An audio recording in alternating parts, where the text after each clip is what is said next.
चलिए अब हम लोग देखते हैं, ठीक है, एक्सपोनेंट एंड पावर्स का क्वेश्चन, ठीक है ना। देखिए फर्स्ट क्वेश्चन जो है आपका, ठीक है, यही एकदम मैं आपको बेसिक से बताऊंगा कि आप अगर 7 में भी हैं तो आपको कोई प्रॉब्लम नहीं होगा, 8 क्लास में भी हैं तो आपको कोई प्रॉब्लम नहीं होगा।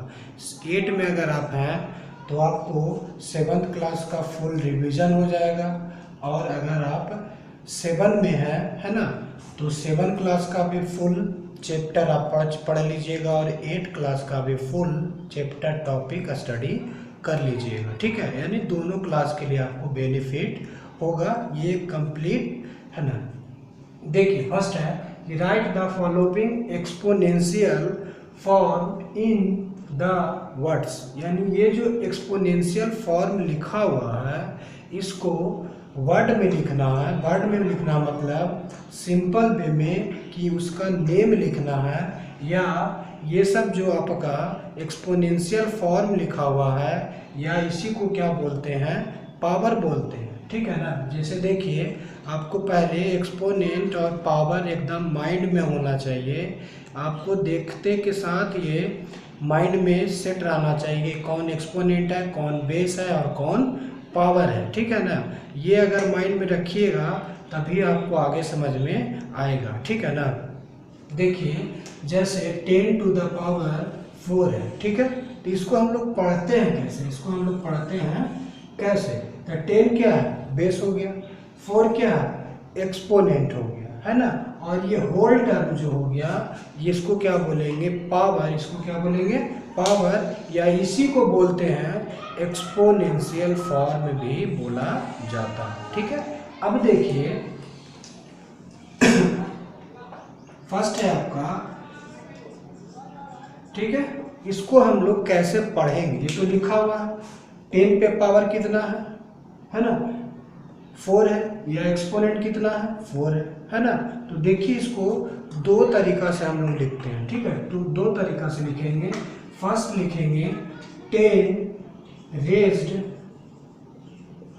रेज्ड टू द पावर कितना है, 4, है ना, 10 रेज्ड टू द पावर 4, ठीक है।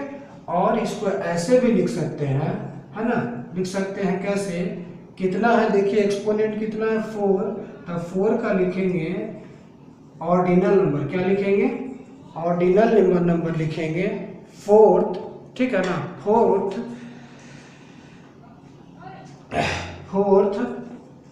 Power of 10, 4th power of 10, ठीक है ना। दो तरीका से लिख सकते हैं, निकालने का मतलब है कि फर्स्ट में बेस से स्टार्ट करेंगे और एक्सपोनेंट तक जाएंगे, और सेकंड में है आपका कि एक्सपोनेंट से स्टार्ट करेंगे और बेस तक जाएंगे, ठीक है। देखिए 10 रेज्ड टू द पावर 4 है, इसको कैसे पढ़ेंगे, 10 रेज्ड टू द पावर 4, है ना, तो 10 क्या है, बेस, तो बेस लिख दिए, raised to the power 4, power 4 हो गया, ठीक है। या एक्सपोनेंट से अगर शुरू कीजिएगा तो एक्सपोनेंट का ऑर्डिनल नंबर लिखिएगा, एक्सपोनेंट का ऑर्डिनल नंबर लिखिएगा, 4 का ordinal number 4th power of 10, base जितना रहेगा उतना लिख देंगे, ठीक है। और देखिए सेकंड में, सेकंड है आपका, ठीक है ना, 10 रेज्ड टू द पावर 6 है, तो 10 raised to the power 6, first बे हो गया, सेकंड बे ऐसे लिख सकते हैं। देखिए एक्सपोनेंट कितना है, 6, तो 6 का क्या लिखेंगे, ordinal number 6 power of 10, 6 power of 10, इस तरीका से भी लिखेंगे, ठीक है ना। थर्ड देखिए,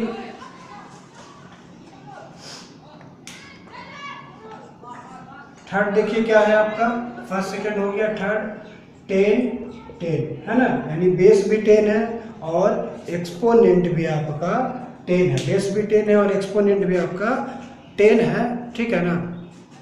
तो अगर बेस से शुरू करना है तो लिखेंगे 10 रेज्ड टू द पावर 10, क्योंकि बेस भी सेम है और एक्सपोनेंट भी सेम है। सेकंड पे ऐसे भी लिख सकते हैं, ठीक है ना, टेंथ पावर ऑफ 10, इस तरह कैसे लिख सकते हैं आप लोग, ठीक है। देखिए अब 4 देखिए, 4 में आपका क्या है 6, बेस कितना है 6 और एक्सपोनेंट कितना है 3, है ना। तो बेस से अगर शुरू करेंगे तो 6 रेज टू द पावर कितना है 3, तो 3, और अगर एक्सपोनेंट से शुरू करना है तो 3 का क्या हो जाएगा, 3 का थर्ड, 3 का ऑर्डिनल नंबर थर्ड, लेकिन थर्ड नहीं लिखेंगे, सेकंड और थर्ड का ऑर्डिनल नंबर नहीं यूज करते हैं। क्या यूज करेंगे, क्यूब्ड, क्या यूज करेंगे क्यूब्ड। और पावर ऑफ 10 भी नहीं लिखेंगे, क्या लिखेंगे हम लोग, सिंपल लिखेंगे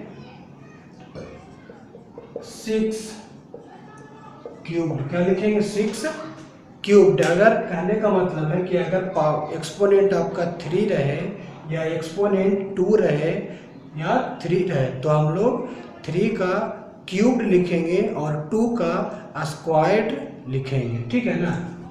अब देखिए इसी का जैसे 8 देख लीजिए, रिलेटेड है इससे, ठीक है ना। 8 में है आपका कि 3 बेस है और 2 एक्सपोनेंट है, ठीक है ना। तो इसको हम लोग कैसे लिखेंगे, ऐसे लिख सकते हैं हम लोग, ठीक है ना, कि 3 रेज्ड टू द पावर 2, ऐसे लिख सकते हैं फर्स्ट पे, ठीक है। और सेकंड वे में ऐसे लिख सकते हैं, क्या लिख सकते हैं 3 स्क्वायर्ड, ऐसे लिखेंगे, ठीक है। तो क्यूब और स्क्वायर का है ना, यानी जब एक्सपोनेंट आपका 3 रहे और एक्सपोनेंट 2 रहे तो आप लोग ध्यान से बनाइएगा, 2 को स्क्वायर्ड लिखेंगे और 3 को क्या लिखेंगे, क्यूब लिखेंगे, ठीक है ना।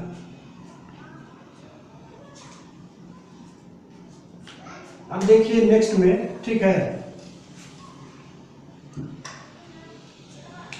5 देखिए, 6 देखिए, ठीक है। 5 है आपका, बेस कितना है 9 और एक्सपोनेंट कितना है 5, कुछ नहीं सिंपल है 9 रेज्ड टू द पावर 5, हो गया। और में लिख सकते हैं क्या, 9 का क्या लिखेंगे, देखिए एक्सपोनेंट से शुरू करेंगे तो 5 का क्या हो जाएगा 5th पावर ऑफ 9, है ना। किसी भी तरीका से, दोनों तरीका में से आप किसी भी एक तरीका से लिख सकते हैं, ठीक है ना। जब आपको क्वेश्चन आस्क हो जाएगा, पूछा जाएगा, तो आप किसी भी 2 तरीका से एक तरीका आप चूज कर सकते हैं जो आपके लिए इजी हो, ठीक है। और देख लीजिए 7 है, 8 कितना है, तो कितना है बेस 8, है ना। तो लिखेंगे 8 raised to the power of कितना हो जाएगा, पावर ऑफ 9 हो जाएगा, ठीक है ना। और कैसे लिखेंगे, तो और लिखेंगे, देखिए एक्सपोनेंट कितना है 9, तो लिखेंगे 9th पावर ऑफ 8, ठीक है। तो आपको समझ में आ गया होगा कि एक्सपोनेंशियल फॉर्म को वर्ड में कैसे लिखते हैं, ठीक है ना। सिर्फ आपको माइंड में क्या रखना है कि जब एक्सपोनेंट 2 रहे और एक्सपोनेंट 3 रहे तब उसको जरा सा संभल कर लिखना है, ठीक है। जैसे 10 24 पे एक्सपोनेंट कितना है 2 है, तो लिखेंगे, क्या लिखेंगे हम लोग 24 स्क्वायर्ड, क्या लिखेंगे 24 स्क्वायर्ड लिखेंगे, 24 स्क्वायर्ड लिखेंगे, ठीक है। या इसी तरह से रहे 24 पे एक्सपोनेंट अगर 3 रहे तो लिखेंगे 24, है ना, क्यूब्ड, 24 क्यूब्ड, इस तरह से लिखेंगे, ठीक है। तो आपको एक्सपोनेंशियल फॉर्म को वर्ड में लिखने के लिए आसानी से समझ में आ गया होगा, ठीक है। अब नेक्स्ट टॉपिक जो होगा मैं आपको नेक्स्ट वीडियो में डिस्कस करूंगा। आज का क्लास आपको यहीं फिनिश होता है, ठीक है। So have a good day, nice day, by two all.